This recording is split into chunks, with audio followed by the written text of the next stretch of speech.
The story begins not on a battlefield, but on a lonely rock in the middle of the Atlantic Ocean. St. Helena. The British exile island where Napoleon Bonaparte, once master of Europe, Emperor of France, terror of kings, spent the final years of his life. By 1821, the great conqueror was reduced to a prisoner in a damp villa, pacing gardens under guard, his empire gone, his health failing. The man who crowned himself emperor, who sent armies marching across continents, now lived surrounded by suspicious British officers and a few loyal attendants. And as his body decayed, the legend of Napoleon only grew stronger. The final illness: Napoleon had been sick for months. Stomach pains, nausea, weakness, his health deteriorated in ways both mundane and dramatic. Some said cancer. Others whispered poison. Conspiracies bloomed like weeds. The British had murdered him, his enemies had slipped arsenic into his food. His decline was no accident. But for the emperor himself, the end came slowly and humiliatingly. By May 1821, Napoleon could barely eat. His once round, commanding face had hollowed. His voice, once booming on battlefields, was reduced to whispers. He lingered in bed, surrounded not by soldiers, but by doctors. On May 5, 1821, Napoleon Bonaparte died. He was 51 years old. The autopsy begins. His death did not bring peace. Almost immediately, the question of what killed Napoleon ignited furious debate. Was it cancer, as his physicians claimed? Was it poison, as his followers believed? Or something else entirely? To settle the matter, an autopsy was ordered. And so, in the humid stillness of Longwood House, a team of doctors gathered around the body of one of history's most famous men. They cut him open, probed his insides, and scribbled notes while his attendants watched anxiously. But here's the thing. 19th-century autopsies were not exactly sterile affairs. They were messy, bloody, and often driven by curiosity rather than precision. And Napoleon's autopsy was no different. Too many hands in the body. The autopsy team was a mix of British and French doctors, with loyalties and egos clashing over the emperor's corpse. They examined his stomach, his liver, his heart, each eager to claim the final word on the cause of death. But somewhere between slicing organs and bickering over cancer versus poison, a quieter, stranger story began. Whispers spread that body parts were being pocketed. Not organs for science, but souvenirs. A rib fragment here, a lock of hair there. And then, allegedly, something much more scandalous. The rumor is born: one of the attending doctors, Francesco Antomarchi, was later accused of cutting off a piece of Napoleon's anatomy. Not a finger, not an ear, but his penis. Yes. According to later accounts, the doctor removed Napoleon's manhood during the autopsy, supposedly with the quiet approval of a priest in the room. Some said it was revenge. The priest insulted by Napoleon's crude jokes about celibacy. Others claimed it was curiosity. Still others insisted it was simply theft, like taking a relic. Whatever the motive, the rumor stuck. Napoleon's most intimate body part had been stolen at the moment of his death. Burial and secrecy after the autopsy. Napoleon's body was dressed and placed in a series of coffins. He was buried on St. Helena, beneath willows in a valley he loved. His grave was marked only by a simple stone. But the rumors wouldn't stay buried. Whispers spread among the islanders, the attendants, the doctors themselves. The emperor had not gone to the grave intact. Something had gone missing. The birth of a legend. Here's where it gets interesting. In the 19th century, the cult of Napoleon was already exploding. His followers collected anything associated with him: locks of hair, scraps of clothing, even soil from his grave. If people would fight over a handkerchief, imagine what they'd do for a body part. The story of the missing relic was too juicy to ignore. Whether or not it was true, it spread like wildfire. Napoleon's body, once untouchable in life, was now divided in death, piece by piece. So the great emperor died not on a battlefield, but on a lonely rock, cut open by doctors, and possibly looted like a relic. His empire was gone. But his body had become its own strange empire, dissected, divided, and whispered about in scandal.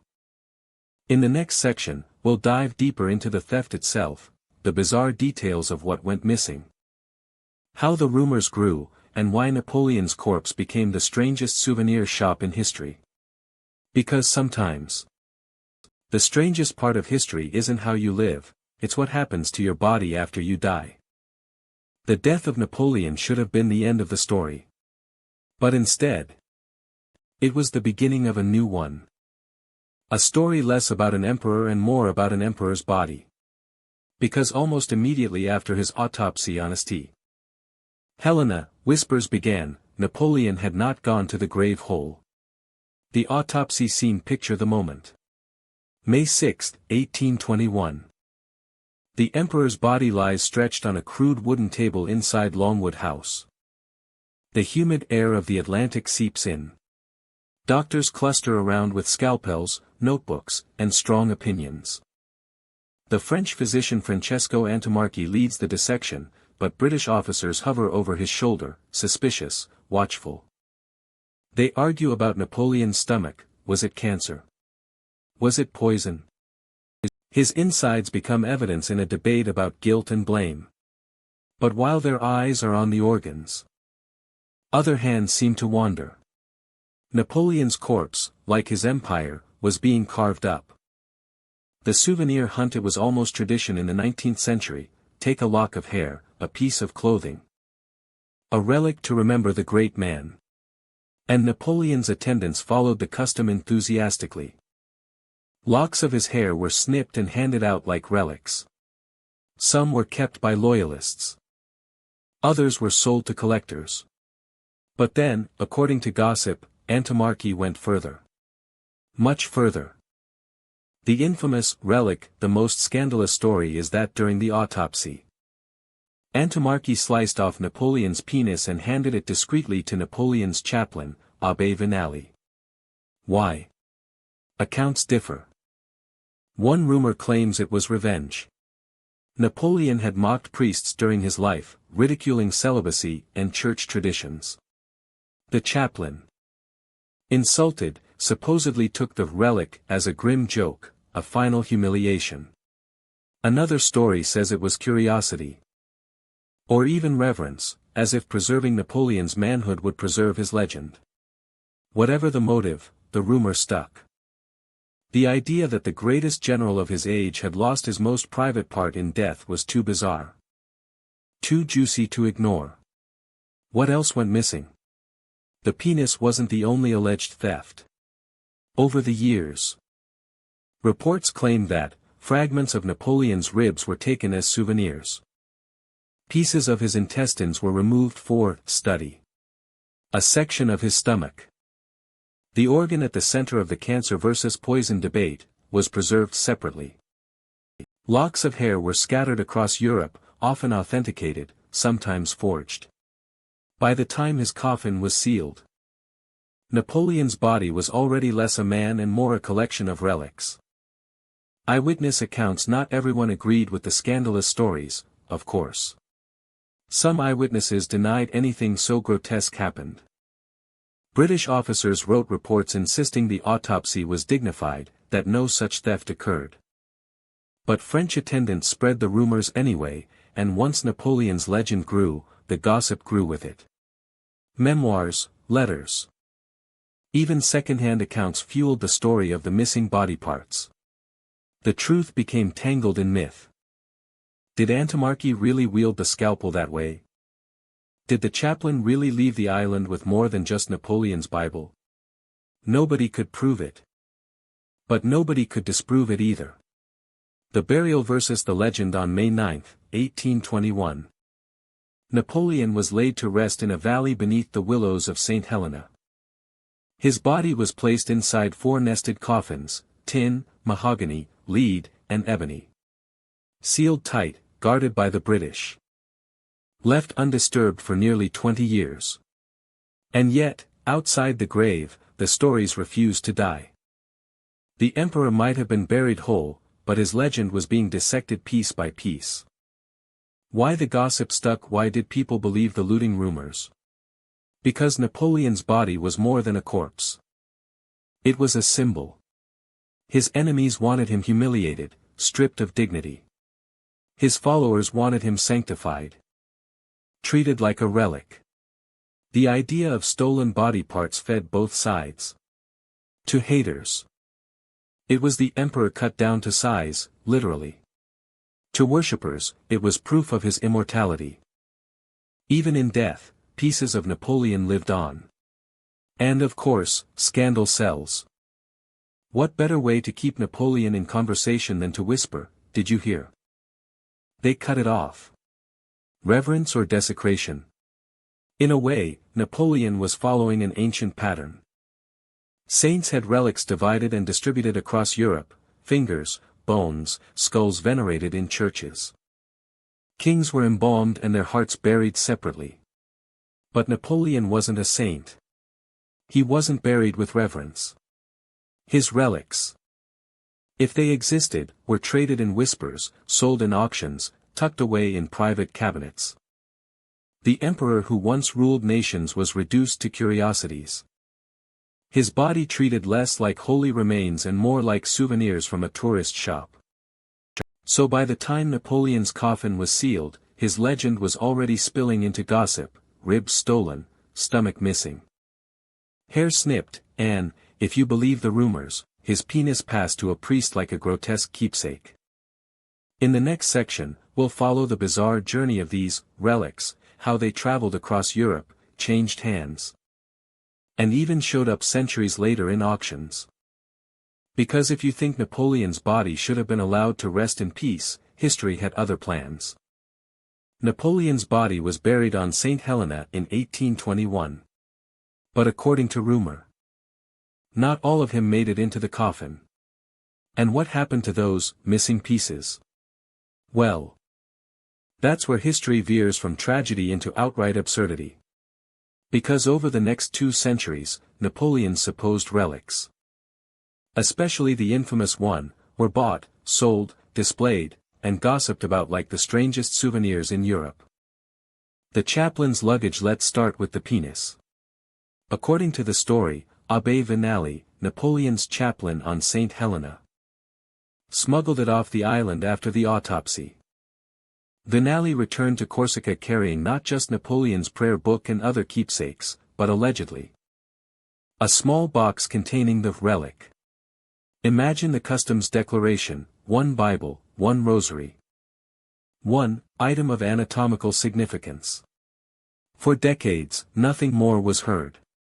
Then, in the 20th century, the story resurfaces, with the relic suddenly popping up in auctions and private collections. From Corsica to collectors by the early 1900s. Vinali's descendants supposedly sold the relic to a bookseller in London. From there, it passed through dealers, making its way into the world of eccentric collectors. In 1924, a dealer in New York put it on display. Yes, you heard that right, Napoleon's alleged penis, exhibited in Manhattan, advertised like a museum piece. Reports say visitors compared it to a shriveled leather strap or a piece of jerky. Not exactly the legacy an emperor dreams of. The media circus, of course, newspapers loved it. Headlines blared. Napoleon's organ displayed. Writers described it in gleefully mocking terms. One calling it a shriveled eel, another a mummified tendon. The press turned the emperor's body into a punchline. For a man obsessed with legacy and glory, this was humiliation from beyond the grave. The conqueror of Europe, reduced to tabloid fodder. Auction block fame. The relic's strangest chapter came in 1977. when it went up for auction at Christie's in London. The bidding? Surprisingly low. Despite its supposed provenance. The relic failed to impress collectors. One report says it sold for just a few $1,000s. Less than the price of a nice car. To add insult, the auction catalogue described it blandly as a dried object. One might say Napoleon's reputation suffered shrinkage. The urologist collector eventually, the relic landed in the hands of a urologist in New Jersey. Yes, really. Dr. John Latimer, a collector of historical oddities, bought it in the 1970s and kept it in his private collection. He also owned Hitler's personal belongings and Lincoln's blood-stained collar. In Latimer's care, Napoleon's alleged penis became less a curiosity and more a prized relic of medical history. When he died in 2007, his family inherited the collection. Reports say they still hold it today, tucked safely in America. Perhaps the strangest exile of all. Other body parts on tour. The penis gets the headlines, but it wasn't alone. Other pieces of Napoleon's supposed remains made their way into collections. Locks of hair circulated widely, some authenticated, many forged. Collectors still buy them today. Fragments of rib and stomach tissue were allegedly preserved, tied to the autopsy debates. His death mask, cast in plaster shortly after his death, became one of the most famous relics. Copied and sold across Europe. All of this created a bizarre relic industry. Napoleon had lost his empire. But he had gained a second life as a collectible. 1840. The return to France. The irony is that in 1840, nearly 20 years after his death, Napoleon's body was exhumed on St. Helena and returned to Paris in a grand ceremony. His remains were reinterred at Les Invalides, in a sarcophagus fit for an emperor. The French declared him whole, dignified, untouchable. But even as Parisians filed past his tomb, the rumors of missing parts still lingered. The emperor might rest in grandeur, but his legend was still being carved up in whispers and private collections. Fact or fiction? Did Antimarchy really cut it off? Did Vinali really smuggle it away? Historians debate to this day. Some dismiss the story as gossip inflated over time. Others point to auction records and provenance trails as proof. The truth may never be clear. But what matters is the myth, the fact that people believed it, repeated it, and paid money for it. Because in the end, whether real or fake, Napoleon's relics became part of his legend. So Napoleon's supposed body parts traveled from a damp autopsy room on St. Helena to Corsican chaplains, London dealers, New York displays, auction blocks, and finally, a urologist's private collection in New Jersey. It's a journey as bizarre as any battlefield campaign, except instead of armies, it was dealers and collectors marching the emperor's dignity across the centuries. In the next section, we'll explore why this happened, the culture of relic collecting, the Victorian obsession with celebrity remains, and the strange tension between science and souvenir hunting. Because in the 19th century, Napoleon wasn't just remembered in books. He was remembered in bones. By now, Napoleon's death had become a carnival of relics. Locks of hair, stomach tissue, ribs, and, if you believe the gossip, the most infamous organ of all. But why? Why did the emperor's corpse become a bizarre scavenger hunt? The answer lies in the strange overlap of 19th-century science, superstition, and plain old celebrity obsession. Science with scalpels. Let's start with science. Napoleon's autopsy wasn't just about solving a mystery, it was about curiosity. Early 19th-century medicine was crude. But doctors believed examining the bodies of famous men could unlock secrets of genius.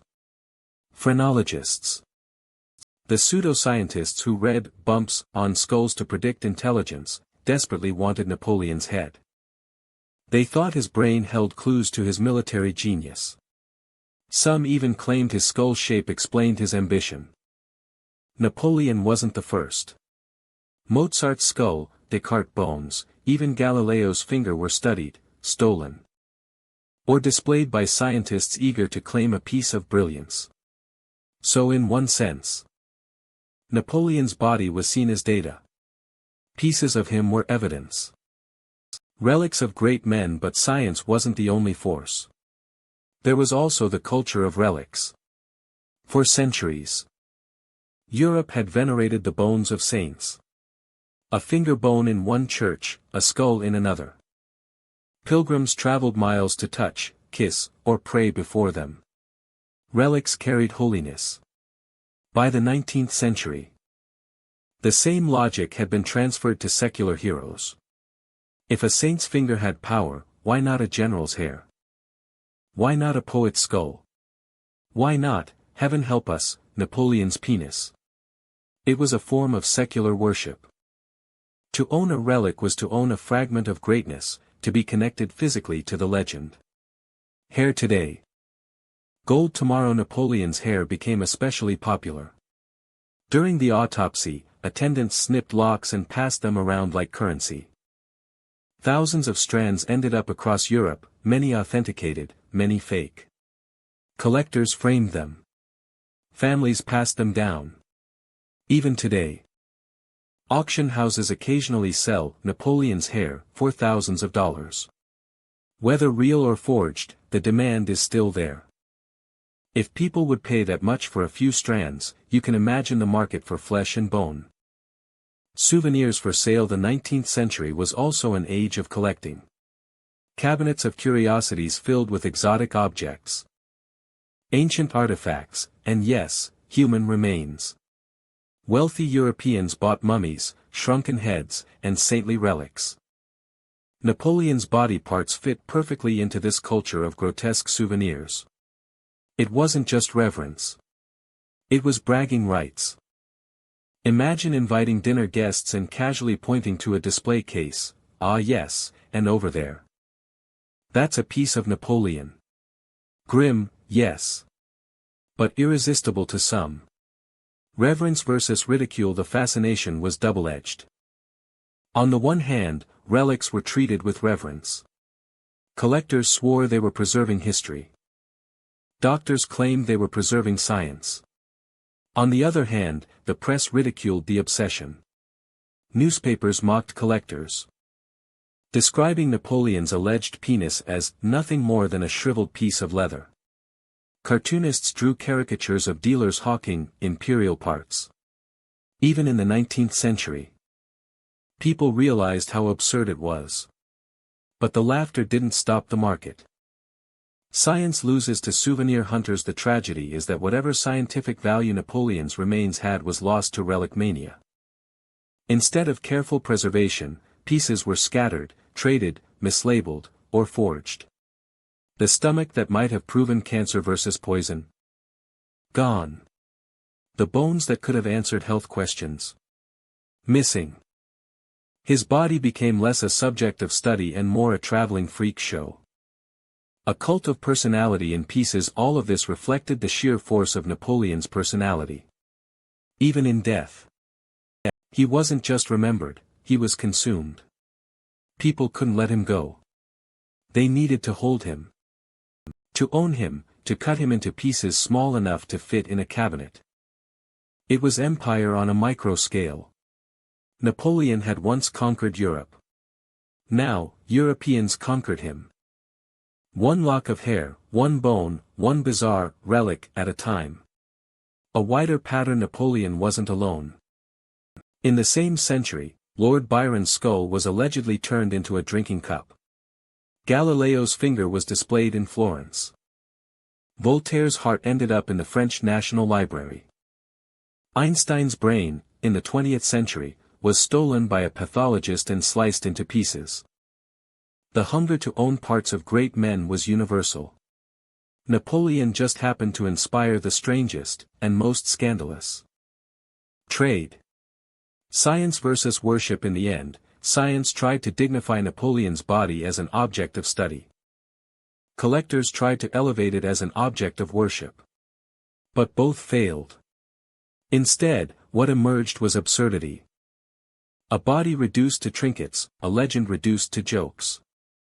A man once feared across Europe reduced to something displayed in New York like a carnival attraction. So Napoleon's body became the battleground between science and souvenir hunters. Was it data? Was it relic? Was it sacred? Was it comedy? In truth, it was all of them. But one thing is certain, in death, Napoleon never truly rested. He was divided, scattered, laughed at, sold, and bought again. In the final section, we'll ask the big question: what does this all mean for Napoleon's legacy? Where are his supposed relics now? And why, centuries later, do people still whisper about his missing body parts? Because the strangest thing about history is how it refuses to stay buried. By the time Napoleon's coffin was sealed in St. Helena, the man himself was gone. But his legend was just beginning. And in the centuries that followed, his memory wasn't only preserved in books and statues, it was preserved in hair, bones, organs, and, if you believe the stories, the most private part of all.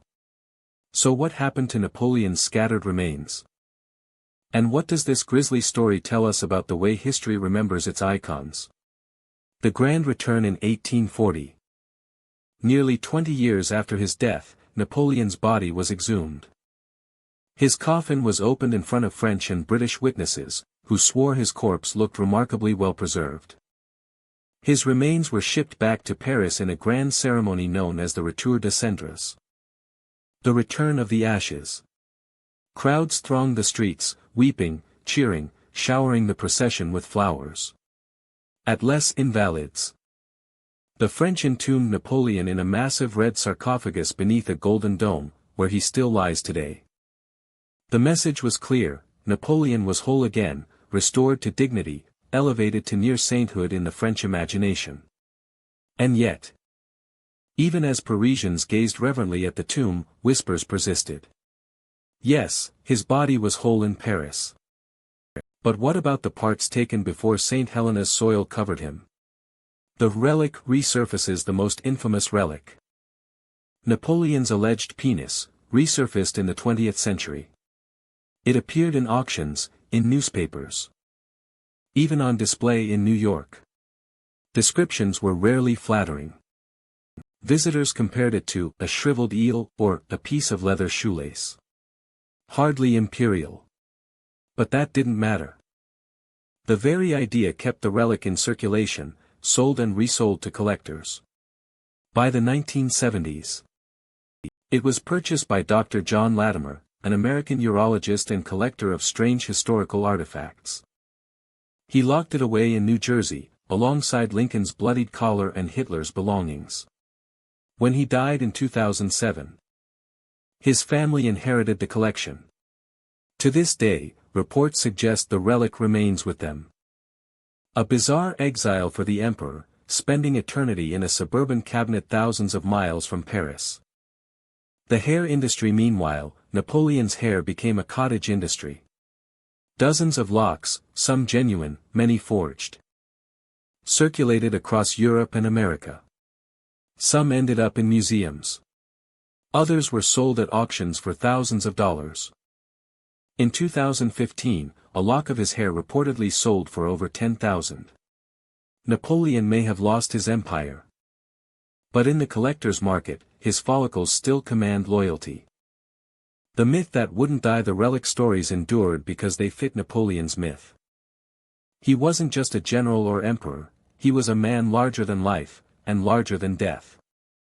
To say his body had been divided, scattered, stolen, was to say his legend couldn't be contained in one coffin. For enemies, the relics were humiliation. For fans, they were proof of immortality. For collectors, they were trophies. For the press, they were comedy gold. And for history, they were a reminder that greatness and absurdity often walk hand in hand. The question of dignity: did Napoleon deserve better? Probably. Few leaders, no matter how ruthless in life, deserve to be mocked in death as the emperor with a missing penis. But the truth is that death rarely offers dignity to the famous. Their bodies become battlegrounds for memory, myth, and prophet. Saints, kings, poets, generals, all have been cut, divided, displayed, sold. Napoleon was simply the most famous case. The strange afterlife of relics, and it isn't just Napoleon. The tradition stretches far beyond him. Galileo's finger sits in a glass case in Florence. Lord Byron's skull was rumored to be turned into a drinking goblet.